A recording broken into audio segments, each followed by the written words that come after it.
Friend good morning बच्चों। हमने भाषा, लिपि, व्याकरण और भाषा के रूप के बारे में पढ़ा। मातृभाषा के बारे में मैंने आपको बताया कि मातृभाषा क्या होती है और मातृभाषा बच्चा पहले अपने घर या परिवार में अपने परिवार वालों के साथ रहकर बोलकर सीखता है। और भाषा किसे कहते हैं, लिपि किसे कहते हैं और उपभाषा क्या होती है। अब आज मैं आपको थोड़ा सा भाषा के बारे में ये बताऊंगी कि भारतीय और अन्य भाषाएं क्या क्या है। संसार में अनेक भाषाएं बोली जाती है, जैसा कि हम सब जानते हैं। कोई हिंदी बोलता है, कोई उर्दू बोलता है, कोई पंजाबी बोलता है, कोई तमिल बोलता है। इस तरीके से जो हमारा भारत है इसमें कई प्रकार की भाषाएं बोली जाती है, लिखी जाती है और पढ़ी जाती है। तो भारत में कुल भाषाएं हैं 22। कितनी भाषाएं हैं? 22 भाषाएं हैं, जैसे हिंदी, तमिल, मलयालम, बांग्ला आदि। तो अन्य देशों में भी अपनी अपनी भाषा होती है। जैसे आपको कुछ देशों के बारे में बताती हूँ बच्चों में। इंग्लैंड में कौन सी भाषा बोली जाती है? अंग्रेजी भाषा बोली जाती है। इंग्लैंड में कौन सी भाषा बोलते हैं हम? अंग्रेजी। फ्रांस में फ्रांस में कौन सी भाषा बोली जाती है? फ्रेंच। और जर्मन में कौन सी बोली जाती है? जर्मन में कौन सी भाषा बोली जाती है? जर्मनी। जापान, जो जापानी लोग रहते हैं वो कैसी भाषा बोलते हैं? जापानी बोलते हैं। और स्पेन में स्पेन जो देश है उसमें कौन सी भाषा बोलते हैं? स्पेनिश। तो भारत में अधिकांश लोग हिंदी भाषा का ही प्रयोग करते हैं। और जो हम भारत में रहते हैं तो भारत में अधिकांश लोग किसका प्रयोग करते हैं? हिंदी भाषा का ही प्रयोग करते हैं।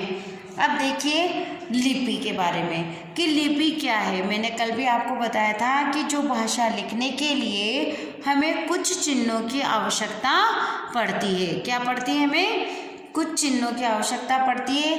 ये चिन्ह ही लिपि कहलाते हैं। सभी वर्णों के लिए अलग अलग चिन्ह निर्धारित किए गए हैं।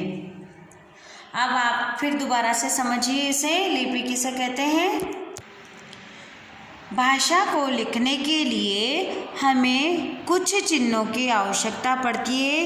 ये चिन्ह ही लिपि कहलाते हैं। सभी वर्णों के लिए अलग अलग चिन्ह निर्धारित किए गए हैं। अब कौन से चिन्ह होते हैं आप इन्हें देखिए कि जैसे क्या है, हिंदी, मराठी, संस्कृत और गुजराती। ये जो हमारी भाषा है इसे कौन सी लिपि में लिखा जाता है? देवनागरी लिपि में। तो अगर हमें ये ध्यान रहना चाहिए कि जो हमारी हिंदी भाषा है, मराठी है, संस्कृत है, गुजराती है, तो ये कौन सी लिपि में कहलाती है? देवनागरी लिपि। उर्दू भाषा किस में कहलाती है? अरबी लिपि या फारसी लिपि। किस में आती है ये? अरबी और फारसी लिपि। और जो पंजाबी है वो कौन सी लिपि में? गुरुमुखी लिपि। कौन सी लिपि? गुरुमुखी लिपि। और बांग्लादेश की जो भाषा है वो कहलाती है बांग्ला लिपि। अंग्रेजी में रोमन लिपि और जो कश्मीर है उसमें शारदा लिपि। अगर बच्चों आप अगर इसको याद करने के लिए लिखना चाहते हैं तो लिख सकते हैं या फिर मैम के साथ आप समझ लीजिए। ये देखिए, आप अगर क्वेश्चन देंगे आपको तो आप उसका आंसर लिखेंगे। अगर मैंने क्वेश्चन दिया कि भाषा किसे कहते हैं, भाषा के कितने रूप होते हैं, लिपि किसे कहते हैं, तो आप लिखेंगे भाषा को लिखने के लिए हर वर्ण के लिए निर्धारित चिन्हों को लिपि कहा जाता है। क्या लिखेंगे हम? भाषा को लिखने के लिए हर वर्ण के लिए निर्धारित चिन्हों को लिपि कहा जाता है। अब लिपि के जो आप एक दो एग्जाम्पल देना चाहें तो दे सकते हैं। जैसे भाषा लिखेंगे फिर लिपि लिखेंगे, हिंदी, मराठी, संस्कृत और गुजराती। तो ये हो गई हमारी देवनागरी लिपि। उर्दू, अरबी, फारसी, पंजाबी, गुरुमुखी, बांग्ला, बंगाली, अंग्रेजी, रोमन और कश्मीरी शारदा। तो बच्चों ये कौन सी लिपि कहलाती है हमारी? ये लिपि कहलाती है इन भाषाओं की लिपि। तो अगर आपसे बोला जाए कि हिंदी कौन सी उसमें लिखा जाता है तो क्या लिखेंगे हम? देवनागरी लिपि में। क्या लिखा जाता है देवनागरी लिपि में? जो हमारी हिंदी भाषा है उसकी लिपि है देवनागरी लिपि। अब आप समझिए व्याकरण। आप जैसे व्याकरण क्या समझेंगे तो व्याकरण किसे कहते हैं? हम इसको ये समझते हैं कि जो हम व्याकरण के कुछ नियम होते हैं जिनकी सहायता से हम किसी भी भाषा को शुद्ध करना सीखते हैं। जैसे बच्चा गेंद खेल रही है। क्या बोला मैंने? बच्चा गेंद खेल रही है। अब मैंने एक गलती कहाँ करी है? रही है में, तो मैं उसकी जगह क्या लिखूंगी? बच्चा गेंद खेल रहा है। तो ये हो गई हमारी व्याकरण। क्या हो गई हमारी ये? व्याकरण। तो जो हम व्याकरण के द्वारा क्या करते हैं? हमारी भाषा को शुद्ध करते हैं। अब आपको छोटी सी बात समझनी है कि व्याकरण किसे कहते हैं? कि व्याकरण के द्वारा हम हमारी भाषा को शुद्ध रूप से लिख सकते हैं या पढ़ सकते हैं। यह कलम मेरा है।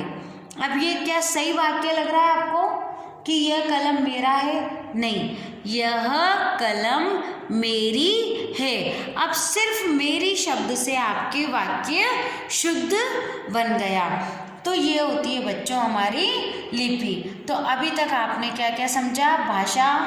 भाषा के रूप, मौखिक रूप, लिखित रूप। मौखिक रूप क्या होता है? मौखिक भाषा में बोलकर अपनी बात कही जाती है, सुनकर समझाई जाती है। ये भाषा का मूल रूप है, तो इसे हम कहते हैं मौखिक रूप। अगर आप बच्चों टीवी देख रहे हैं, वह रेडियो पर समाचार सुनना चाहते हैं या फ़ोन पे बात कर रहे हैं, तो ये कौन सी भाषा हुई हमारी? मौखिक भाषा। अब है हमारी लिखित भाषा। लिखित भाषा में लिखकर बात की जाती है, पढ़कर बात समझी जाती है। लिखित रूप भाषा को सहेज कर रखता है। आप कुछ भी चीज़ें आप उसको लिखेंगे तो वो क्या होगा? कई वर्षों तक आपके पास संभाल कर रख सकते हैं। तो जो लिखित भाषा का रूप है उसको हम सहेज कर रख सकते हैं। अब भाषा के लिखित भाषा के भी कई उदाहरण मैं आपको समझाती हूँ। जैसे समाचार पत्र। अब समाचार पत्र अभी आपने कहा कि पढ़ सकते हैं, तो हम जो लिखित भाषा है उसको लिखकर और पढ़कर समझते हैं। तो समाचार पत्र को क्या करते हैं? हम समझते हैं। Sign board. साइन बोर्ड जानते हैं क्या होता है? जिस बोर्ड पर हम लिखते हैं तो उसको बोलते हैं साइन बोर्ड। हम उस पर क्या करते हैं? लिख कर समझा सकते हैं। पत्र। पत्र क्या करते हैं? हम पत्र को भी लिखते हैं। पुस्तक क्या हो गई हमारी? पुस्तक को भी हम पढ़ते हैं। तो ये सारी चीज़ें आती हैं हमारी लिखित भाषा के अंतर्गत। अब मैंने आपको बताया था लिपि, तो आपका लिपि भी बता दिया कि जो हमने अभी तक तो भाषा समझी, भाषा के रूप समझे। अब लिपि।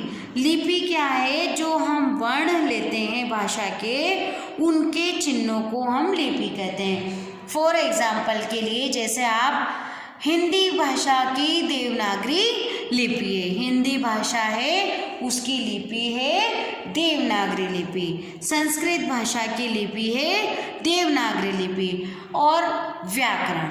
व्याकरण क्या है? व्याकरण के मैंने आपको बताया कि जो भाषा का शुद्ध प्रयोग करते हैं वो हम व्याकरण के द्वारा ही करते हैं।